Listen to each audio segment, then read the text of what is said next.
Say you don't believe in God, yet scientist Sir Roger Penrose calculated the likelihood of the universe having this precise of a design, and the calculation he came up with was 10 billion to the 123rd power, which is the number 10 billion with 123 zeros at the end, a number that humans cannot even comprehend.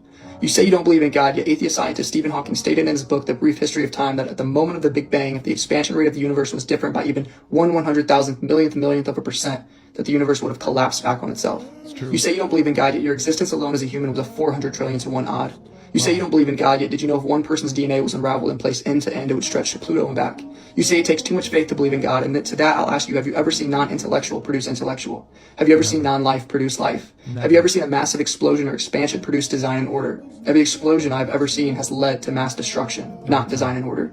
You say you can't trust biblical texts because they are ancient manuscripts that were written by men thousands of years ago, yet the Bible is the most preserved text in all of humanity, with over 25,000 manuscripts in the world. I then ask you, why do you trust the reliability of people like Caesar, Galileo, and many other ancient figures when they have far more less items written about them? You say that the Bible has been mistranslated and altered, yet the discovery of the Dead Sea Scrolls in the 1950s have proven that claim to be false. You say you don't believe in the miracles of Jesus, yet you believe in the miracles of the universe being almost perfect in every aspect for us and our ecosystem to survive. You say it takes too much faith to believe in religion, yet I counter that claim with the notion that I believe it takes way more faith to be an atheist than a theist. You say you don't need God to have good morals, and you would be correct, but then you cannot ground your morality in anything else but pure opinion. And you say, who cares? And I ask you, who was right morally? Because it all comes down to subjective opinion if you're an atheist. And if you've had enough bad people have a bad subjective opinion, we would be in a world of trouble. God allows us to ground our morality in an objective manner instead of pure opinion of one person versus the next.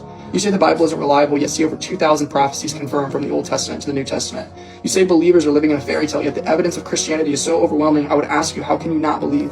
You say, why does God allow humans to suffer and not even have enough food to live? And I'll turn that question right around against humanity and ask, why do we as humans allow people to not get enough food and water to survive? You say, why doesn't God just come down and show himself, and so that we can believe? And I say to that, he already did, and we killed him. And I know that if he came again, we would try to kill him again because the world hates the truth and loves their sin. Get right with God now.